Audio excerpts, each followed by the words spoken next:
Rain to me is what happens when you turn a Pixar short into a video game. It's simplistic and short, yet it leaves a lasting impression on you. Brought to us by PlayStation Camp, Rain takes you on a journey to a desolate European-like town shrouded in rain. We assume the control of a young boy in his non-physical, spiritual form, as he tries to save a girl from mysterious, menacing creatures, and the alpha creature that only goes by the name, the Unknown. The world itself immediately grabs your attention.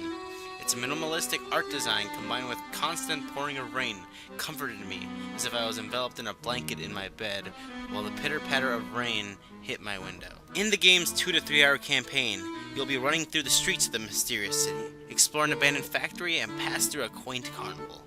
Some of my favorite moments in Rain were exploring these locales, just running through the world's gas lamp lit cobblestone streets, following the mysterious girl, as the game's wonderful score loomed over. The journey you and your female friend take is emotionally impacting, as there are moments you can't help but smile when you reunite after outrunning the unknown, but then are quickly frightened for the safety of you both, as you are reminded that this behemoth is far from defeated. This is where Rain shines, as it is the game's atmosphere that has left the biggest impression on me.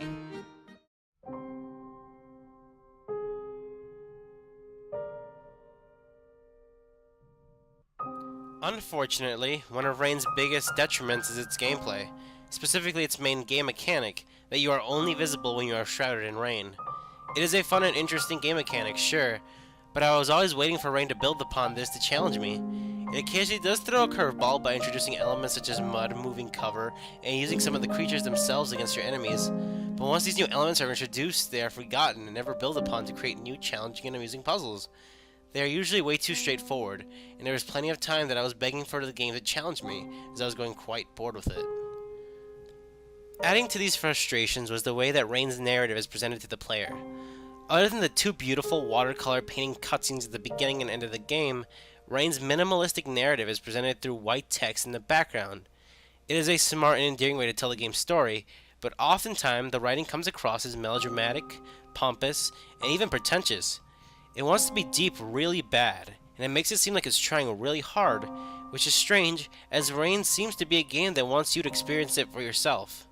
Don't get me wrong, sometimes the writing acts as a cherry on top, and it is exceptionally strong towards the conclusion, but this is only on occasion, and after a while, I found myself largely ignoring it.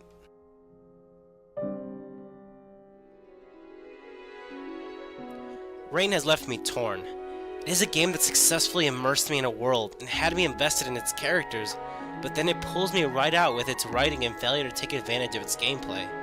I want to love PlayStation Camp's newest title very much so, as it deserves so much praise for branching out to create such a unique and heartwarming experience, especially considering the team's size, but it ultimately falls short of being a fantastic game. Rain is not a game for everyone, but it is a game that every PlayStation owner should try if they are looking for a short, personal, and unique experience.